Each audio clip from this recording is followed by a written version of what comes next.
Hi, everyone. Welcome to another episode of Culture Mavens. This is Rabbi Susan Nanus with Tom Teicholz. Hi, Tom. Hi, Susan. How are you? I'm good. So we always wonder if we're going to have anything to share, and every week we find more interesting things. Yep, So definitely. I'm going to kick off with something that I actually got excited about. PBS has announced that they're going to be doing a series of Broadway shows free on television. It's called the Broadway at Home series through great performances. And they're starting with the musical revival of She Loves Me, which will be tonight, Friday night, July 24th. And then they're going to be doing a revival of Noel Coward's Present Laughter, starring Kevin Kline and Kate Burton, whom I love.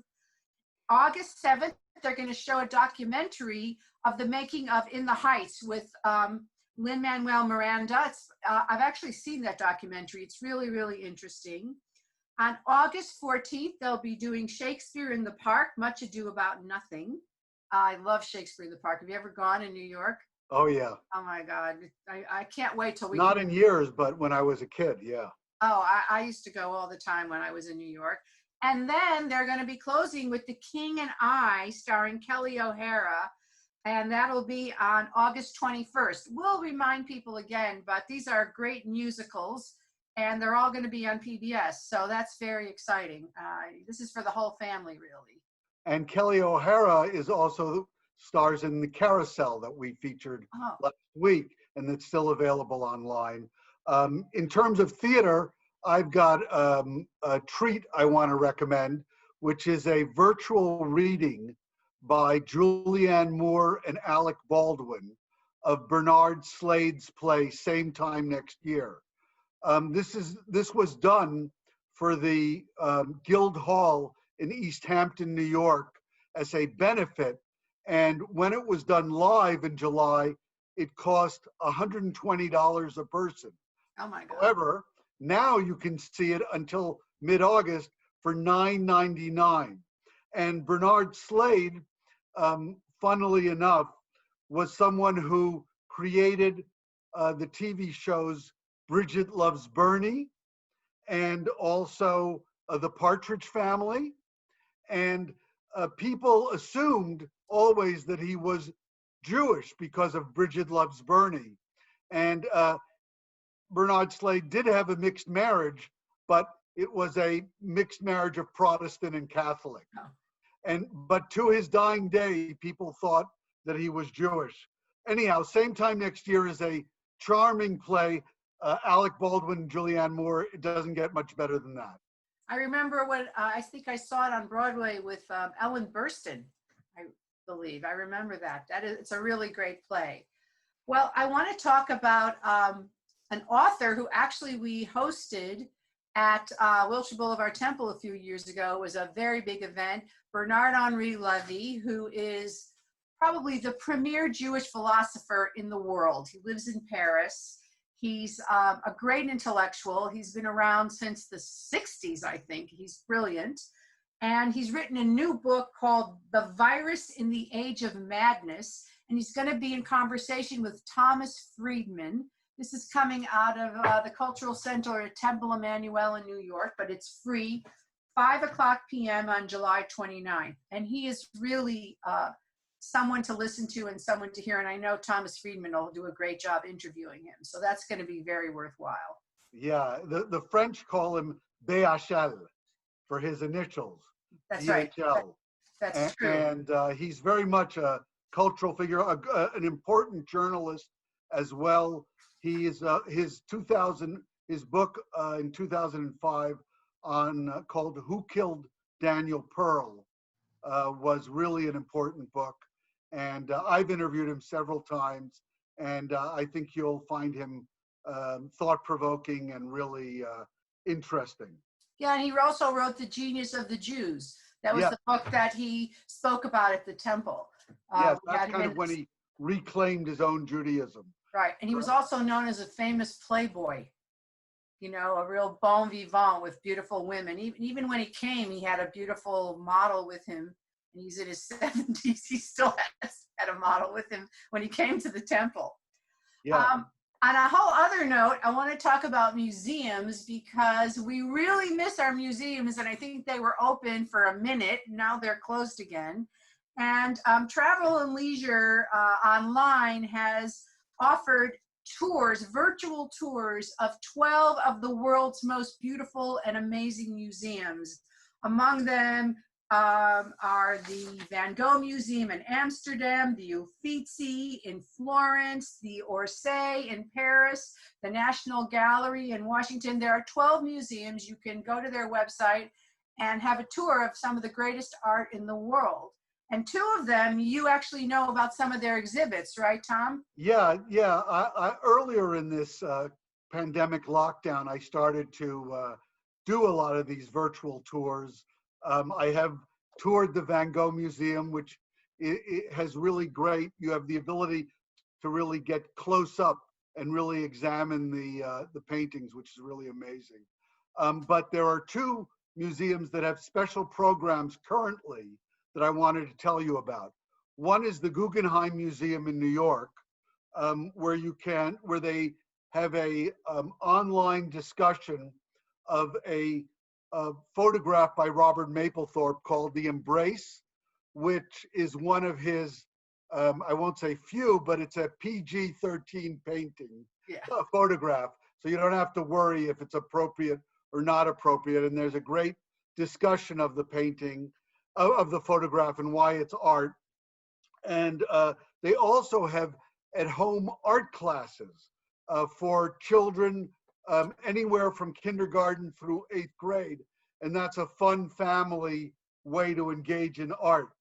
At the same time, at the Getty Museum, the Getty Villa in particular, here in LA, they've been putting up great programming. They have a wonderful program on what is modern architecture, what to look for, 10 things to look for in a building when you're looking at it. That's really a great way to develop an appreciation of modern architecture.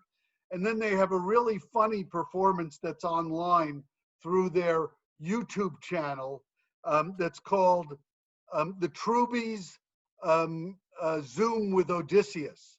And it is a Zoom interpretation of the 24 books of Homer's Odyssey in 5 15-minute Zoom videos.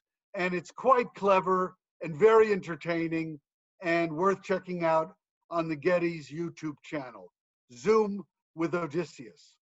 You know, also, I don't know if you've ever gone, but every year at the Getty Villa, they perform a Greek play in a modern context. I've been going for the last couple of years. You sit in a Greek amphitheater there, and they're amazing. And I would hope by then, perhaps we'll be able to go back and see an open air play. It's outside, so maybe we'll be able to do that. Yeah, maybe. Now, I want to talk a little bit about film and lectures. So a lot of people have, again, been very interested in African American culture and also how it intersects with Jews and Judaism. And there's this wonderful documentary, it's about 5 years old, called Little White Lie by a filmmaker named Lacey Schwartz. Lacey Schwartz was raised with two Ashkenazi Jewish parents, told that she was 100% Ashkenazi Jewish, even though she had olive skin and kind of curly hair and really looked like she was a mixed race child, but everybody said no. And it turned out that her parents were lying to her. And in fact, her mother had had an affair and she was half Black.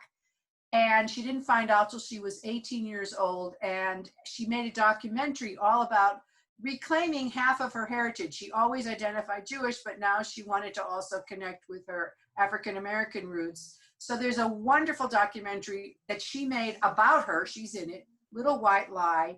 And now the American, Jewish Council for Public Affairs, it has an interview with her talking about Jews of color and the rest of the Jewish community. And she's interviewed. I would recommend seeing the film and then seeing the little interview with her, because she's a very articulate, intelligent woman, and she'll have a lot to say. And this has been an issue in our community recognizing Jews of color, accepting Jews of color, and we're much more sensitive to that now than ever before.